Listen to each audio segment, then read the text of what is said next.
Hello, you lovely lot. I hope you are well, despite the very trying time we find ourselves in. I can't quite believe that I'm recording this during a national lockdown and a viral pandemic that is causing so much disruption. I hope that wherever you find yourselves, you and your loved ones are well. Series 4 wasn't actually planned to start for a few more weeks, but this episode has been recorded especially as a response to the world we find ourselves in, and hopefully it will offer you some support at this time. This very special episode has been recorded in a response to COVID-19, and this week it is with the wonderful Georgie from Chasing Lobsters. I've seen a meme going around, or sort of lots of things where people are saying, we're in the same boat. And then there's the correction of, actually, no, we're not all in the same boat. We're all in the same storm and in our own boats, navigating the storm with all the other stuff that we carry with us. And I think that is so important to, again, really respect and acknowledge that your personal experience within this does not have to look like anybody else's. But before we get started, I have a very happy announcement to make. The wonderful Royal British Legion are proudly sponsoring this 4th series of the Independent Spouse podcast. I'm sure you're very aware of the important work the Legion do at the heart of our armed forces community, and they are also offering access to support for those affected by the pandemic. The Royal British Legion understand that COVID-19 is having a devastating impact on people's livelihoods across the country and in the armed forces community. Their specialist financial advisors are here to help anyone facing additional money worries because of the outbreak. If you have any financial concerns and would like support and advice, contact the Legion on 0808 802 8080 and they'll put you in touch with someone who can help. Please do contact them if you are in need. And now the interview with the fab Georgie. Hello, Georgie, and thank you for coming to talk to me today. Thank you so much for having me, Jess. This is a really lovely idea, so I am really pleased to be here with you. So I've introduced it a little bit at the start, and what we're doing today is we are going to focus on the best ways to get through this really odd time. But before we head into that full steam, could you introduce yourself and let us know a little bit about your business? I would love to. So my name is Georgie Muir, and I have an online coaching company called Chasing Lobsters, which is a story in itself. But I work with professional women, both one-on-one and in group settings, all online. So clients all over the world from all walks of life. And I really work with them to help them connect with what it is that they really need to feel good. So to feel good within their busy work schedule, their haphazard, maybe inconsistent way of living. And once they've connected with what it is that they genuinely need, which often is different to what they think they might need or have been trying to create for themselves for a long time, but it hasn't been happening, I then help them get out of their way to really make that happen consistently. So it's a lovely, supportive role where I basically enable people to explore within themselves, find the answers they need, and then hold them and help them to make it happen for them in reality. Which I think is great. It's a really good idea because it's people helping themselves, and military life always crushes us slightly, and I think that could be quite important to a few of us listening. I just want to ask you, Chasing Lobsters, I'm really intrigued. When I saw your website and I saw your name, I just wanted to know where on earth that came from. Yeah, so I think really the essence and the content that I work with people on is very similar to the content that I had to work on myself, which is where this whole Chasing Lobsters thing came from.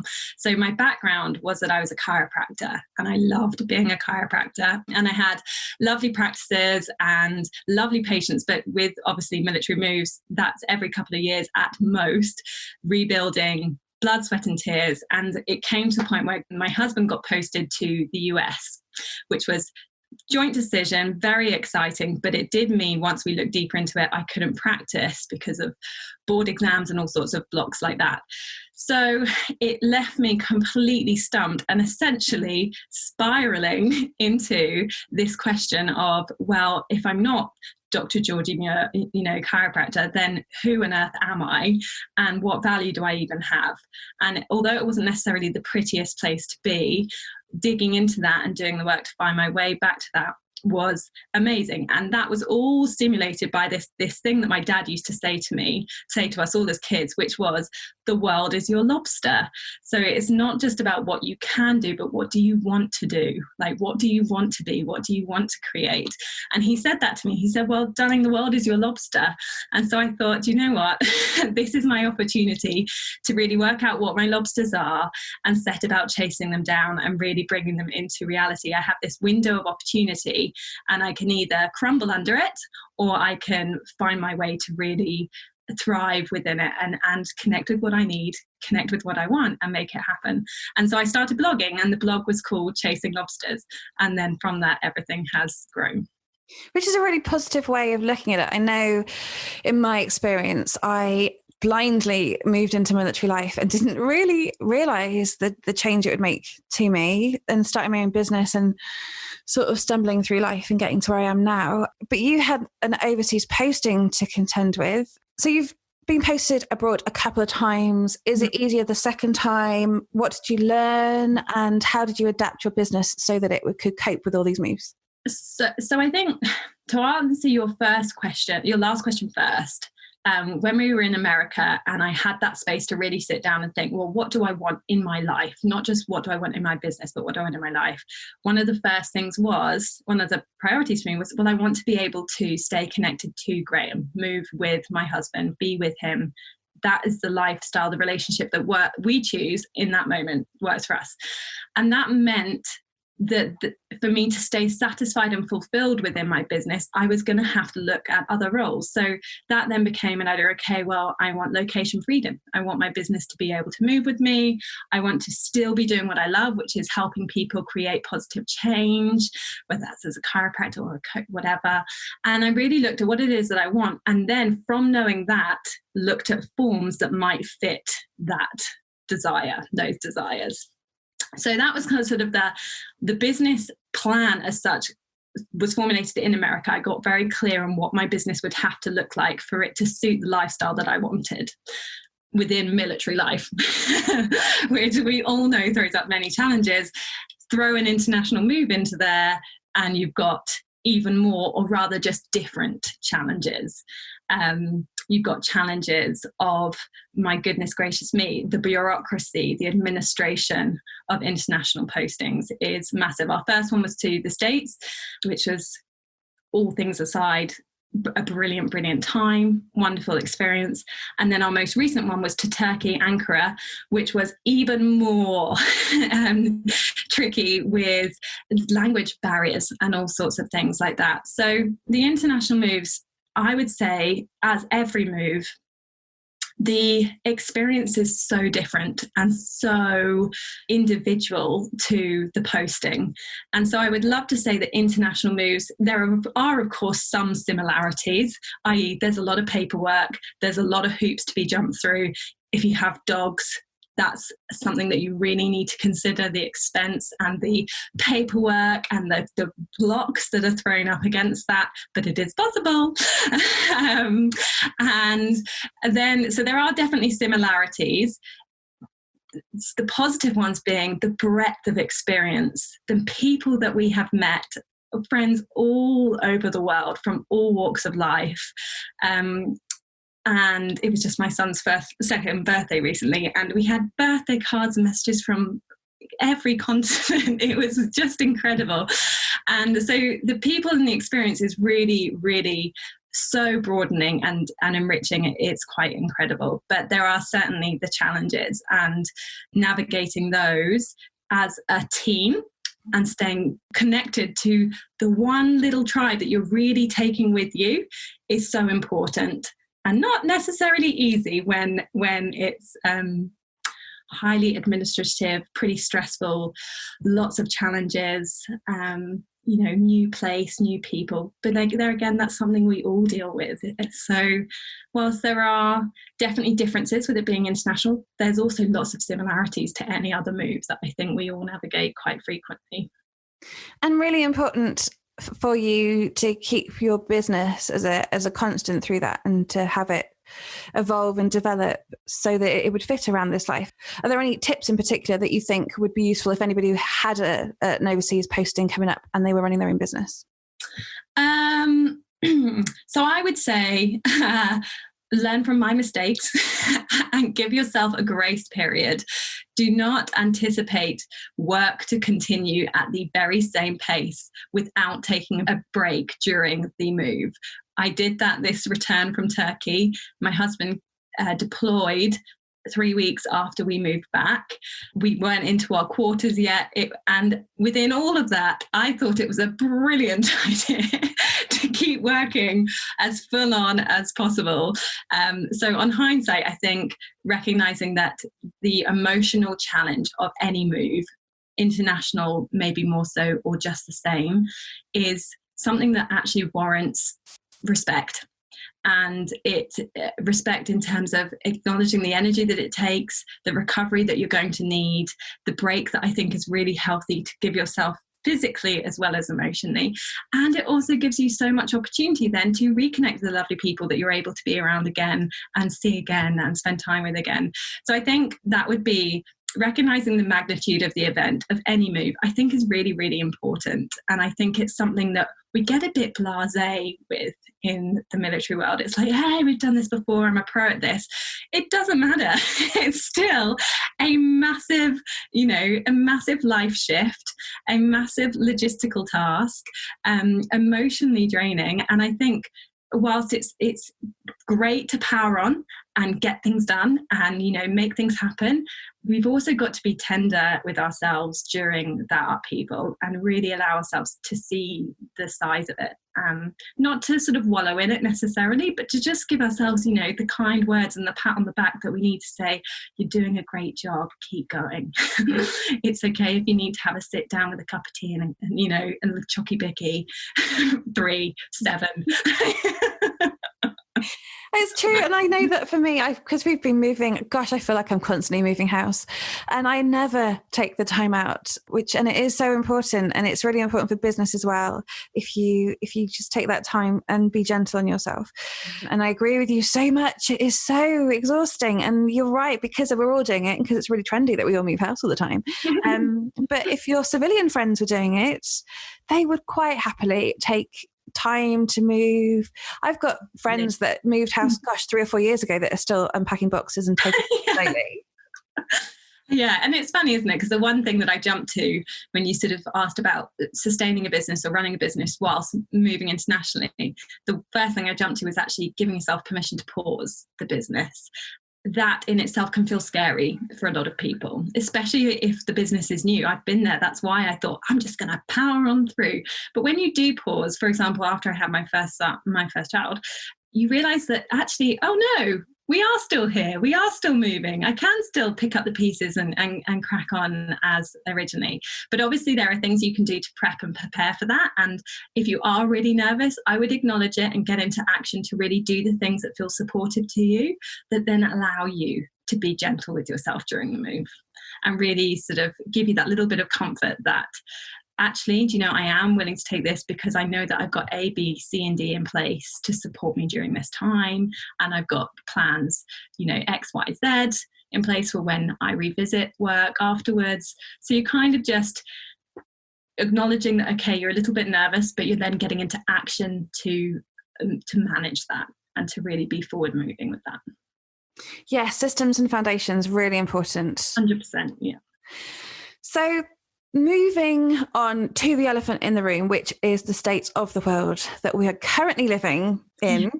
If you're joining us a little bit later, we are, at this time, we're chatting, I think it's week 4 of lockdown in the UK.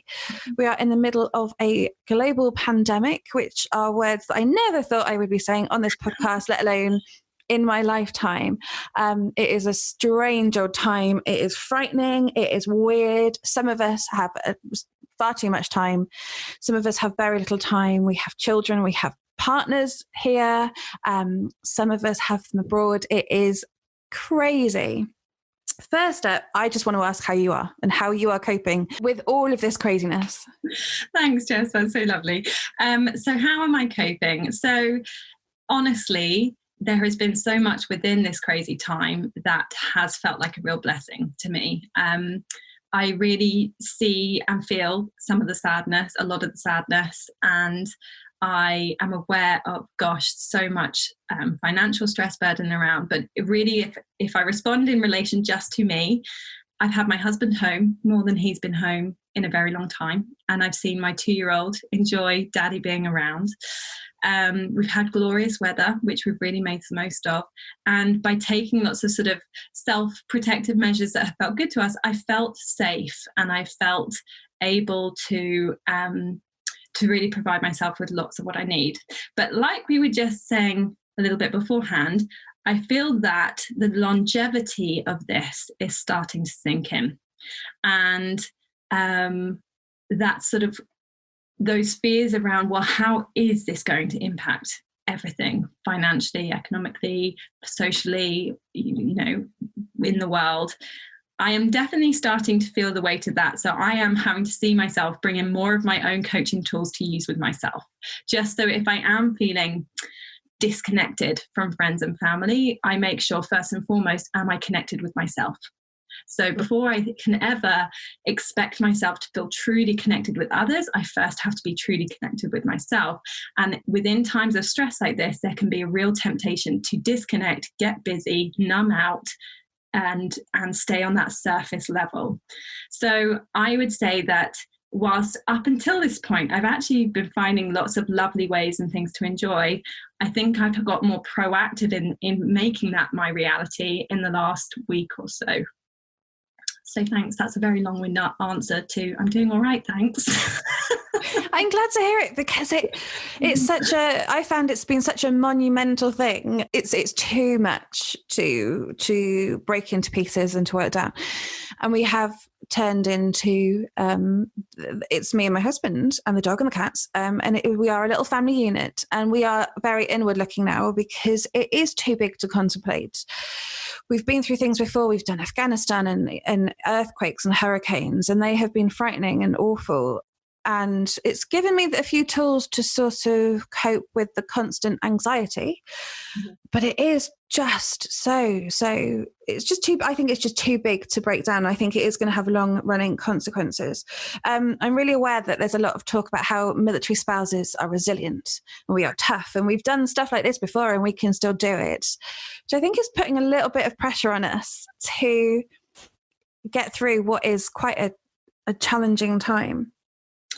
And I really like the, I've seen a meme going around, or sort of lots of things where people are saying, you know, we're in the same boat. And then there's the correction of, actually, no, we're not all in the same boat. We're all in the same storm, and in our own boats, navigating the storm with all the other stuff that we carry with us. And I think that is so important to, again, really respect and acknowledge that your personal experience within this does not have to look like anybody else's. Your personal experience within this unknown, uncharted, crazy situation that the whole world is in is not preformed, should look, must be navigated, but like anybody else's. If I can give you and everybody else permission right now to do this whole thing their way and really be kind and compassionate as you do it your way, I hope that provides a bit of freedom and a bit of a sense of, oh, you mean I don't have to be nipping around and looking as, together as everybody else is. Okay, good. But so I think it is really important to just connect with, yes, what you need, acknowledge your anxieties, acknowledge what this really is kicking up for you, and be there with that. Take off all the shoulds, take off all of the predetermined must-dos and expectations that either you are putting on yourself or you feel others are putting on yourself, and really just be with what is within your own personal boat. And stop comparing yourself to strangers on social media. Always. Hallelujah. Because guess what? They're not going to pop round and check if you're doing it.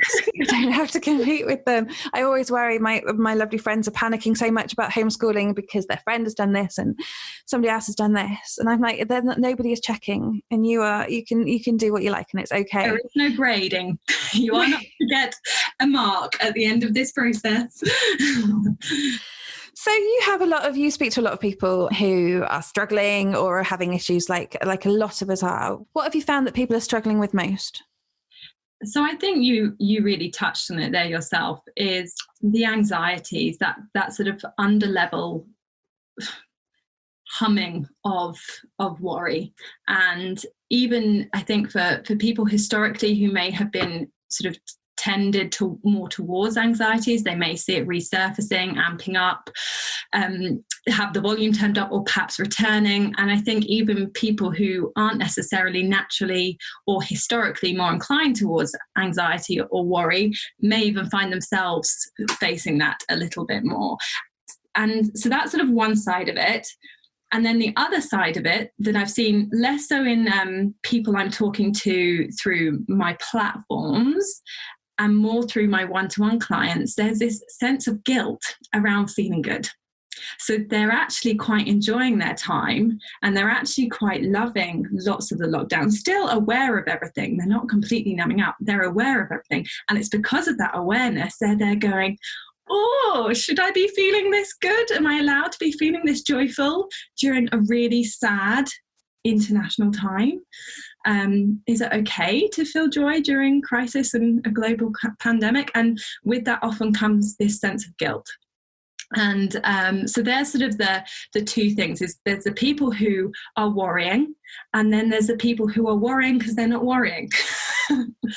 Does that make sense? That does make sense. Yeah. I think, like you said before, I think it's the freedom to feel however you want to feel, and accepting that it's okay. Yeah. And I think this is what's really important, is that there is no pressure to change where you are, and there is no should to change what you're feeling.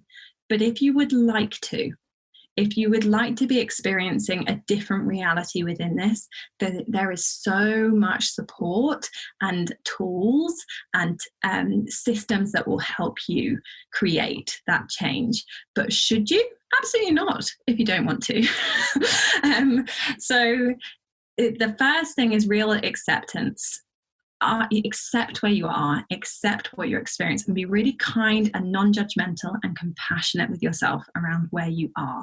And then ask, is this where I want to stay? Is this where I want to be? Am I okay with this continuing as my reality? And if the answer is a yes, then that's really, you find that comfort and you be with that. If the answer is, I think I'd like to create different for myself, then you get into action, looking at how you might be able to shift that. Not putting an attachment on definitely making it happen, but just acknowledging a desire and moving to support that as well. And that's so simple, and yet somehow we just lose that in our everyday life. And I think that's a really important takeaway that we're all going to have with us for a while, that it's okay and you can tune into yourself and put yourself first. Yeah. And the thing is, that's because at the moment, primarily our brains are driven that way. When we're in a scenario of danger, we have this very, very instinctive drive to observe for fear, to observe for danger and observe for risk, and to look for any potential threat. So right now, if you're feeling more alert and anxious, you're human. It is because that is a very instinctive, there's a part of our brain, the amygdala, it is historically primarily driven to predict and prevent danger and threat. And right now we are amidst exactly that. Okay, it's not a lion chasing us, or something more sort of primal, but it is still a threat, and we are still driven by those same neural pathways. So to bring yourself back towards joy and to bring yourself back towards calm is and has to be more of a conscious process in times of stress and danger than in times of normality. Which is very interesting and very true, definitely in my case. So I want to sort of move on back to military life, and I want to talk about those who've got partners deployed at this time. Because I think the people that I'm worried about most are those whose partners are away and then they suddenly find themselves all by themselves.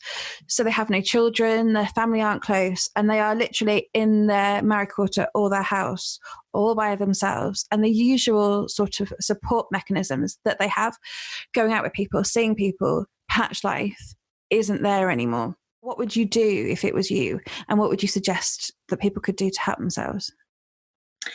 So it's fun. I was chatting to a lady in one of my coaching group about this just the other day. The biggest thing I think is this sense of disconnection and loneliness. What we really want to do is, again, be with what is.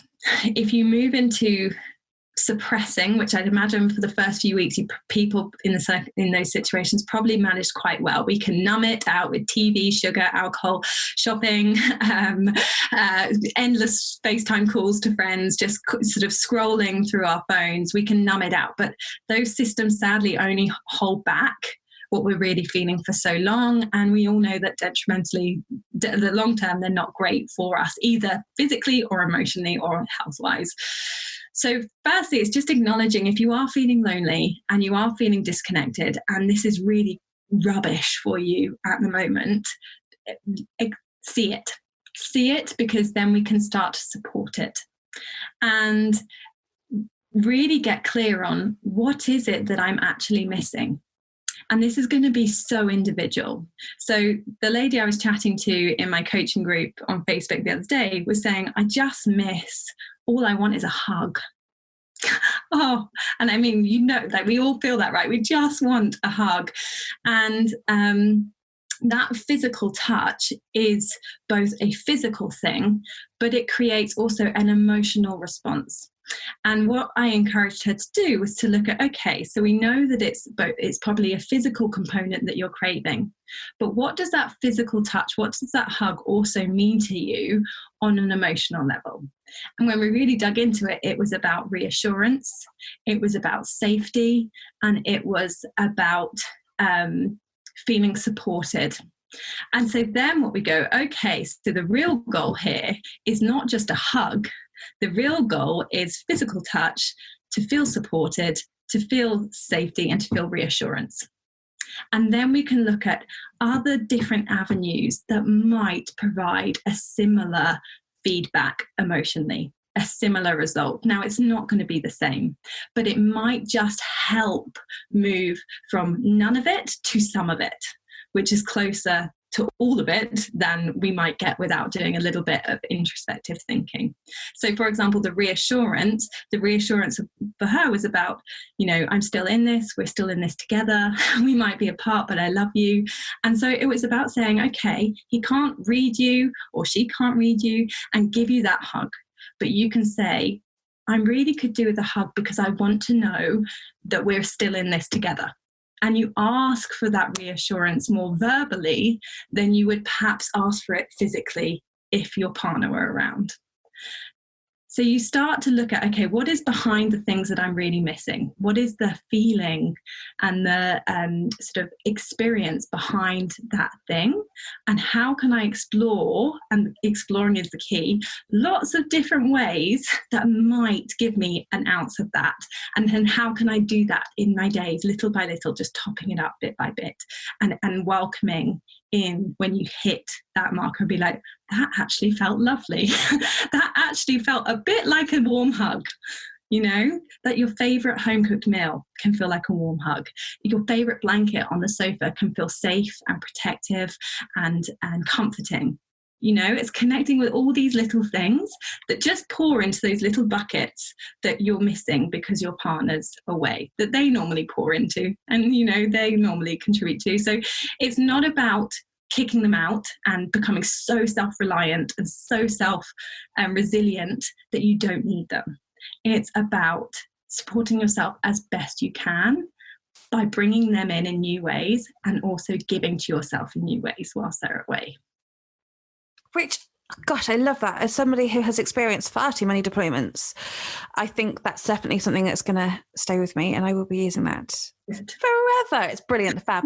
The other end of the spectrum, finding lots of friends with all of their children here all of the time, under their feet, homeschooling, educating, crafting, running around the garden, driving them bonkers. They've now found themselves with absolutely no time to themselves. They are the other end of the spectrum from isolated. How do they cope with things? Do you apply the same process and break things down like that? If they have the luxury of that space and time to sit there and do that exercise, then they have a formula that they need to share with every other parent who is in the same situation. Because the chances are they're not going to have that luxury, and they're not going to have that much time or space or energy at the end of their day to really explore so deeply. So this is when we have to get really practical and really, really realistic. You have to know that you cannot pour from an empty cup. Absolutely. So the key here is to first and foremost, let me caveat that, because although you can't pour from an empty cup, right now, within everything, the chances of you really filling up your cup to the top so it pours out over the top and everybody can drink from the saucer, that's also highly unlikely. And if you can do it, resources and systems, please. However, what we want to do is a couple of things. First and foremost, we want to connect with the bare minimum that we need to feel a little self-supported. Simple things, quick things that can be done very easily, but with attention. And it's so often these things we do for ourselves, we're doing automatically already, but we're not pausing to be like, this is for me. This is actually a gift from me to me within all of this crazy. It can be a cup of coffee in your favorite mug. It can be a shower where you just take 2 breaths to just be with yourself in the shower before child number 1's running in, and then child number 2 makes a crash in the background. It's just 2 breaths where you connect with yourself, you wrap your arms around yourself, you give yourself a hug and you say, you're doing great, keep going. It's got to be quick and simple, but acknowledged. And so when you cook a healthy, wholesome meal that you love, spend a moment to just go, this is for me, from me. And when you are playing with your kids and it's been a bit crazy and you see that and they're having fun, soak up that joy into you just a little bit. So it's really sort of little wins, little gifts to yourself that you actually pause to acknowledge. And I promise you, this isn't about adding in more. This is mostly going to be about acknowledging what you're already doing within your day. You're just not recognizing that actually it is for you. If you're putting moisturizer on after the shower, that is a gift to you. If you haven't done it for a week, try it tomorrow and just enjoy every second of it. So there's that. But I would also say a great way to really limit the draining is to not necessarily pour more into yourself or feel that you should be doing more to give to yourself. It's more about stopping and really limiting and steering away from the things that are actually most draining to you.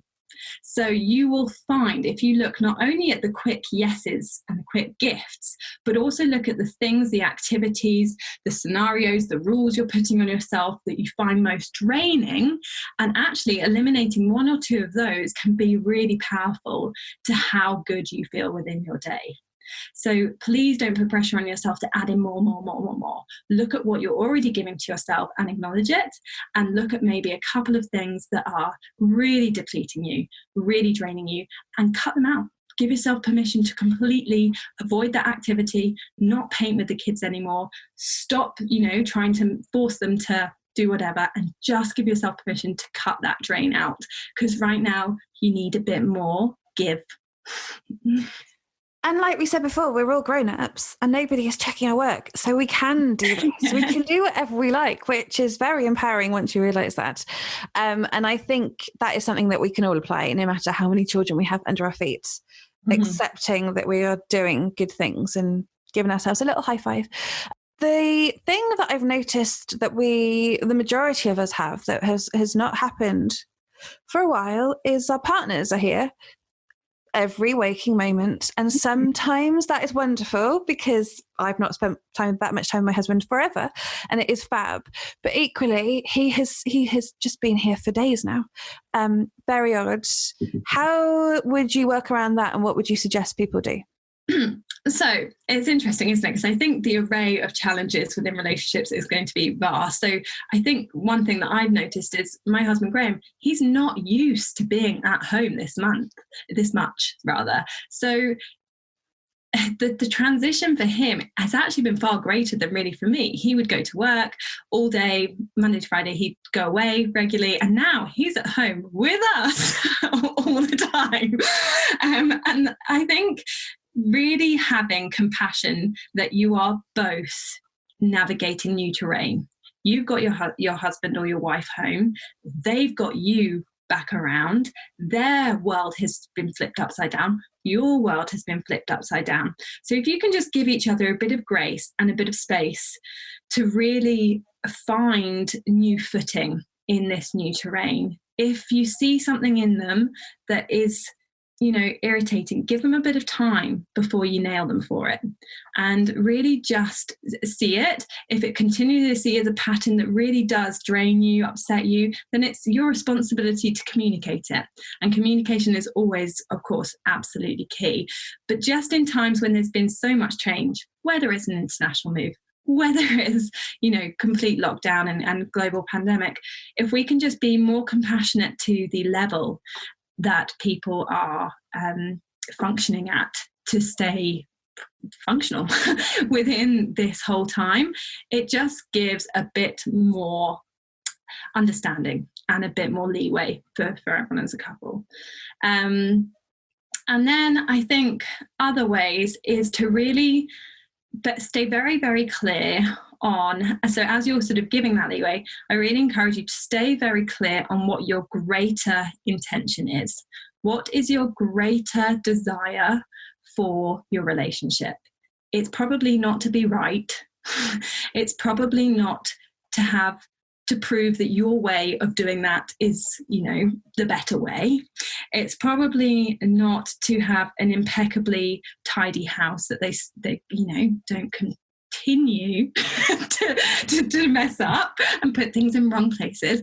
If you really look at what it is you want in your relationship, that probably isn't the greater end goal. So if you can ask yourself, well, what's my greater end goal? And you'll probably find it's connection, love, joy, fun, laughs. And that means that when something arises, and you make that your intention, you make that your primary intention, that means that when something arises that is a bit triggering to you, you remember that actually your main objective in this moment is to be loving, and it is to stay together. That doesn't mean you don't address these things, but the charge and the energy that you address these things is going to be very, very different. So how you communicate the stop putting things away, you're driving me effing bonkers, is going to be wholly different when you stay very, very clearly connected to what you want on a greater level, i.e. I want us to be really together within this and stay happy together, or as happy as possible, as joyful as possible, as loving as possible within all of this. And the as possible is key, because high level expectations during global pandemics and massive life change, it isn't necessarily compassionate. It is dangerous. And it's going to be such a long journey. This is not a quick sprint. It's turning into a bit of a marathon. There's talk of this happening for a long time. It's a really large thing to comprehend. There is no hiding from it, despite your best efforts. But there are so many positives that are out there. There's so many positives that we have spoken about today, actually, that we can apply to our lives now. I love my little Millspane meetups every week. I think that's a really happy place to be. And in this new virtual world that we find ourselves in, there are so many good places to be. I love your little group. That is fantastic. It is such a supportive place. So how is that helping people? So what I really hoped to create when I started that was a safe place to be judgment-free. So whatever they were in, whatever they were experiencing, they felt able to come there without judgment and share. And in that sharing, be supported not only by me as a coach, who doesn't always necessarily look to change, but sometimes looks to go like, yeah, that is really, really challenging, and just support, but also supported by a community. So on the, sort of beyond the woo woo, that's sort of emotionally what I want to create. How I create that is weekly Q&As. Tomorrow, for example, we've got our monthly coaching call where people literally bring their questions and I sit there and help coach them through it. And that's all for free. And that's Chasing Lobsters Coaching. It's a Facebook group. And then other ways of helping people is really content, emails, messages, Facebook posts that just show them that they are 100% not alone in what they're feeling, and that it is okay to be a little lost in this new terrain, and to give them that whisper of hope that there are ways to reconnect with what they need and find their way back to themselves within all of it. So that's how I hope I'm helping people. And then obviously I work with people one-to-one, and that's a really lovely deep dive. I work with them in group programs. My next group program is in June. And the loveliest thing that I do in that, which is so important to me, is I support the military community by offering a free space on every one of my courses to a military spouse or a military family member, just to really be able to support the community that has and continues to support me during navigating this wild, brilliant, but crazy challenging life. And I think you've proven today how valuable all of that content is. If we haven't seen you before or spotted you before, if I wanted to find out about your course or your one-to-one coaching, where do I head? So all of that is always on Chasing Lobsters on Facebook or Instagram. I'll post about it. But the most direct way is to be on my email list. And then you'll always get early invitations to apply for the military spot, to join the course, to join my monthly webinars, which again are free. There's some live coaching always at the end of that. And then the Facebook group itself. So Chasing Lobsters on Facebook, Chasing Lobsters on Instagram. The website is chasinglobsters.com. That's where you can sign up for to be on the mailing list, and that's where all the information will roll out. And I'm going to share all those links as well. And I would definitely go and check out her Facebook group because it is fab and I do enjoy it. Lurking in the background, one day I'll be brave enough to put my challenges out there for everybody else to see it as well. Georgie, it's been so lovely to talk to you today. I started off this call feeling a little bit fed up when, I'm not going to lie, I think I shared that with you before we started recording, how I was a bit miffed the fact that it was yet again another Monday morning with nothing on the horizon. But I've really enjoyed talking to you, and thank you for doing this sort of special episode of the next podcast series. It's a total pleasure, Jess, and thank you. You have brightened my morning too, and it's grey and miserable here, so that is a lovely, lovely thing. Oh, good. And I hope that you are well, and I hope you're looking after yourself. And if just wondering if you had any last final thoughts on anything. I think, to be honest, just a bit of a loving word to everybody is that we are all doing our best during this unknown, unsure, uncertain, unpredictable time. And if you haven't for a long time given yourself a pat on the back and a hug and acknowledged yourself for all the amazing things that you have done, and you've spent far too much time telling yourself all the things you haven't done, then please consider this your prompt to just give yourself a high five and really, really take a moment to be like, yeah, you know what, considering everything, I'm doing pretty great, and I am great. so please enjoy that, everybody. You really, really deserve it, I have no doubt. Oh, thanks, Georgie. I think we will, and that has made a real difference, so thank you so much. My pleasure. Another thank you to Georgie for sharing all those amazing tips that are going to get us through this really challenging time. I know that I've used them and I've been passing them on to my friends, so I would really encourage you to tell your friends about this podcast episode. I think it's really important that we share it now, even if they haven't listened to any of the other episodes. That's okay, they can still join in now. They're also very welcome to join in with the new Millspo meetups that have been happening, for the last 7 or 8 weeks. They're informal, they're fun. It's just us getting together every Wednesday at 10:30, talking to each other, making sure we are all right and getting through this odd time that we have found ourselves in. So go and check that out. It's over on the website and in the Facebook group and on the Facebook page. They're all free and they're happy, supportive spaces. So do come along if you haven't joined us, or invite your friends. So that is it for this very special episode. Thanks again to the Royal British Legion for their sponsorship, and I will be back very soon with the complete Series 4 of The Independent Spouse. So I will see you then.